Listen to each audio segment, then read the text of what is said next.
In this video, I want to talk about board versus wing versus foil and how those three interact to create the performance characteristics of the setup that you're riding.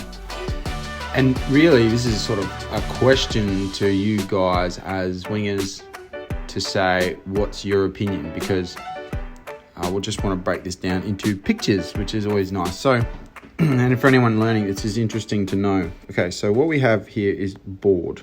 It's mainly volume, but it's also length, rocker, etc. But let's just use volume as a proxy, and then we'll put this on a scale. So here we go this way, all the way across to here. Now we're going to call this a low volume. Should be Synco board. iPad Smash, so hopefully it works. And this would be high volume. So on this spectrum, you tend to have performance. Not necessarily. And then you tend to have, we'll call ease of use at this end. And then there's a sliding scale. So at the moment, I'm on a reasonably low volume board. So let's put myself here. So I'm on a 75 litre board because I'm 95 kilos. The session I had today has made me sort of rethink the setup that I want to be on, because the waves were really fun, but it was very sketchy, and I have to work pretty hard to get my board back up on foil, and I was trying to be pretty aggressive in the waves and do turns, and so I was falling off quite a bit. So this other component, which they're obviously all interacting with each other all at once, is your foil size.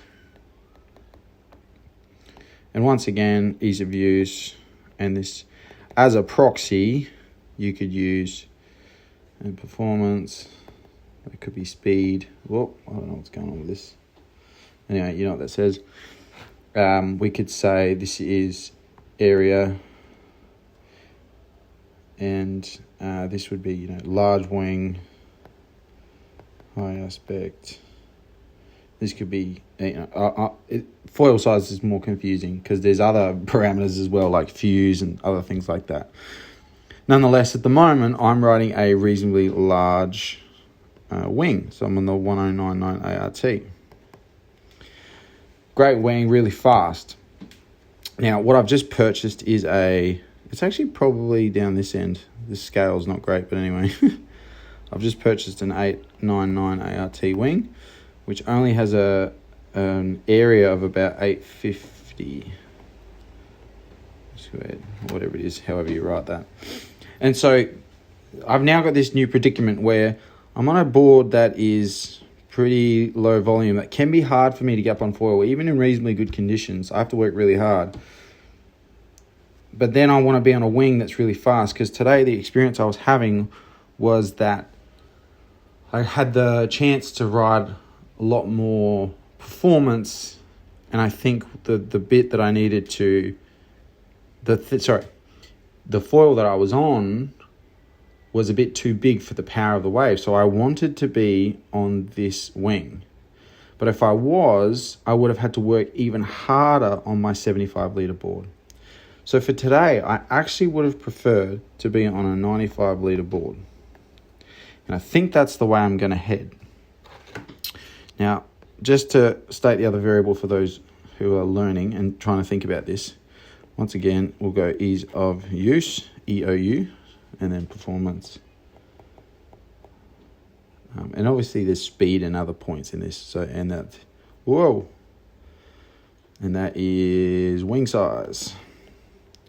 Now, I ride a reasonably big wing already, so I've already slid the scale in this direction.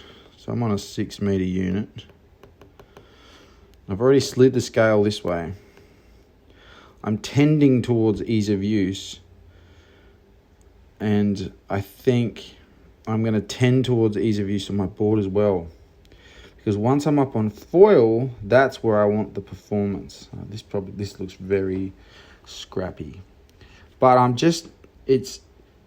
think gear choice becomes about your priorities in your session and about what you want to experience and what sort of riding you want to do. And my experience has been that I am learning it as I go. So I'm 6 months in and I haven't quite figured out what sort of winger I want to be. And for me, it's clearly waves that I want to be riding, and I want to ride waves in a performance manner.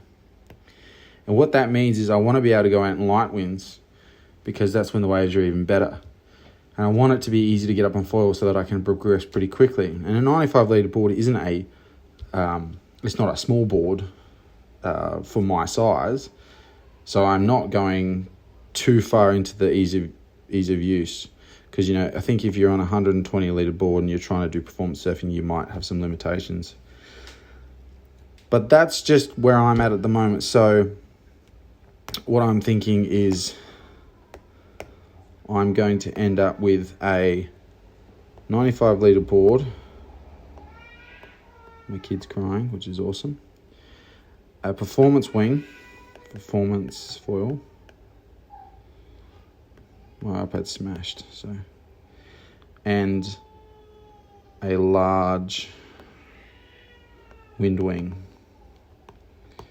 I think I'm gonna give this setup a go. Just and see how it goes, because as I say, my priorities keep changing. So now that there's a baby screaming in the background, probably a good time to end this video. So thanks for watching, and happy winging. But as always, just to end this video, please tell me your thoughts. What are your priorities, and where do you sit on each of these sort of sliding scales of priority of performance versus ease of use? Do you have multiple setups? I tend to not be able to afford, to have 3 different setups as much as I'd like to. So what are you riding, and what do you think is the most important combination for you in regards to wing size, wind wing size, and board size? Let me know in the comments. Happy winging.